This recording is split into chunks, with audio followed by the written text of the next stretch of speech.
Mr. Mayor, Board of Aldermen, Greg Salts, Ward 3. Last month, I addressed this board on a matter between the Islamic Society of New Hampshire and Dave Gabbets, the counterterrorism expert. That very night, I began negotiating a meeting between the two parties. Just so everybody is up to speed on the topic, I'm now going to give a brief timeline of events as they unfolded. On June 30th, 2017, Dave Gabbets conducted his research at the Manchester Mosque. On July 12th, he released his analysis of that research. On August 11th, that analysis was read locally on the radio. On August 15th, that analysis was read to the mayor and aldermen. On August 27th, the union leader published an article highlighting the reaction of that analysis. On September 5th, I publicly challenged the Islamic Society to invite Dave Gabbets back for a discussion of his analysis. That night, the president of the Islamic Society and I had a long conversation in this building, and he asked me to invite Dave back for a meal in the masjid, and Dave agreed. 2 days later, on September 7th, Dave asked me to have the imam call him to establish a dialogue and discuss his return trip.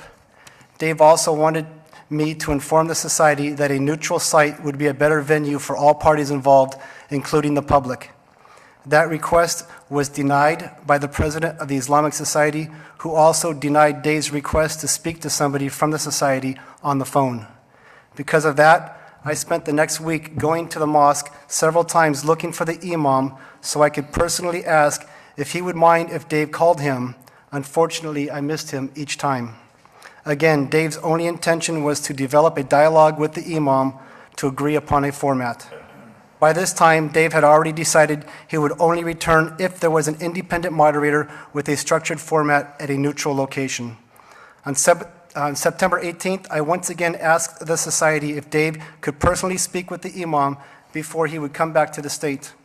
The society president told me that nobody from the society wanted to talk to him and that the format was not going to be a debate and that the location was only going to happen at the mosque. They also told me that they found evidence that Dave was paid $350,000 to visit mosques across the country to conduct research. Dave denied that accusation and asked me to share the following information with you. Because the Islamic Society of New Hampshire refused to debate him in a neutral location with a neutral moderator and even refused to talk to him on the phone to agree upon a format, they left him no choice but to cancel his return trip. The society had the opportunity to clear any suspicion the analysis created by simply talking to Dave and meeting some of his requests at least halfway. 3 minutes. There's a lot of frustrated people who simply don't know who to believe anymore. I do want to thank the president of the Islamic Society as well as Dave Gabbets for both taking the time to talk to me throughout this ordeal. I'm available to both of them should both parties decide to meet. I also want to thank this board and you, Mr. Mayor, for your patience and interest in this matter. Thank you.